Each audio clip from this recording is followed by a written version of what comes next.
Challenge করতেছে না, এটা একটা অভিযোগ দাঁড় করা হয়েছে, তারাও তো খোলাসা করতেছে না। দেখায় না কেন, ডকুমেন্ট ছাড়ে না কেন? সব ভেরিফাইড, ফেসবুকে সব ছাড়তে পারে। ওই ছাত্র উপদেষ্টাও ছাড়তে পারে, আসিফ নজরুল সাহেব উপদেষ্টা, চিফ উপদেষ্টাও ছাড়তে পারে, প্রেস সেক্রেটারিও ছাড়তে পারে।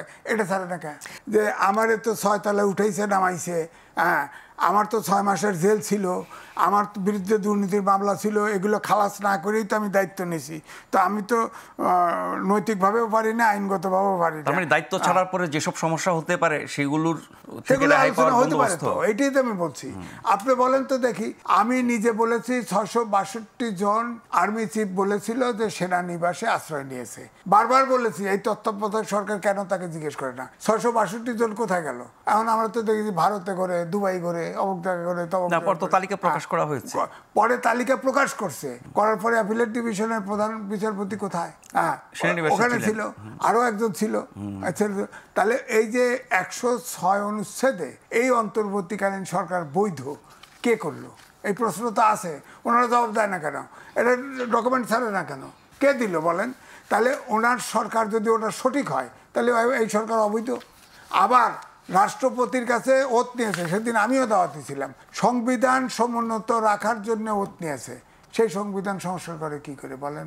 সালাউদ্দিন আহমেদ সাহেব আজকে এই কথা বলেছেন যে লন্ডনের বৈঠকে দায় মুক্তি নিয়ে কোনো কথা হয় নাই, কারণ এই উপদেষ্টা পরিষদ গঠিত হয়েছে 106 অনুচ্ছেদ অনুসারে সংবিধানের, এবং সংবিধান যেহেতু চালু আছে সেই অনুযায়ী এই সরকার চলছে। তার মানে এই ব্যাখ্যাটা আবার তিনি কেন দিলেন? মানে এটা নিয়ে প্রশ্ন উঠছে বা উঠবে।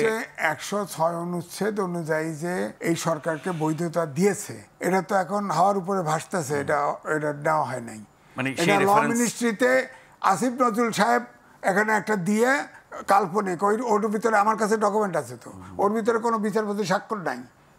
ওখানে রেজিস্ট্রার চ্যালেঞ্জ করছে না, চ্যালেঞ্জ করতেছে না, এটা একটা অভিযোগ দাঁড় করা হয়েছে, তারাও তো খোলাসা করতেছে না। দেখায় না কেন, ডকুমেন্ট ছাড়ে না কেন? সব ভেরিফাইড, ফেসবুকে সব ছাড়তে পারে। ওই ছাত্র উপদেষ্টাও ছাড়তে পারে, আসিফ নজরুল সাহেব উপদেষ্টা, চিফ উপদেষ্টাও ছাড়তে পারে, প্রেস সেক্রেটারিও ছাড়তে পারে। এটা ছাড়ে না কেন? হয়তো উপযুক্ত পরিবেশ নাই এখন, সেই সময় আসে না। তার মানে এই যাই হোক, এছাড়া তো ইউনূস সাহেব বহুত সুবিধা দিছে, আপনাদের এই টেবিলেই বলছি। এগুলোর তো একটা দায় মুক্তি লাগবে। এখন ধরেন সালাউদ্দিন সাহেব মুখে বলল, উনি কি শুনছে? উনি কি শুনছে? তার দলের ভিতরের খবর তিনি জানতেও পারেন, জানতে পারে, স্পোকসম্যান জানতেও পারে। দায় মুক্তির প্রশ্ন আসে কে জানতে চাইছে দায় মুক্তি দিছে? উনি বললো কে একবারে? তার মানে দায় মুক্তি আলোচনা হয়েছে?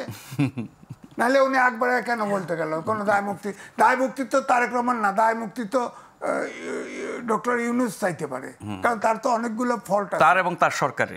তার সরকারে আছে, তো দায় মুক্তি তো সে চাইতে পারে। তো উনি একবারে দায় মুক্তির কথা বললেন কেন?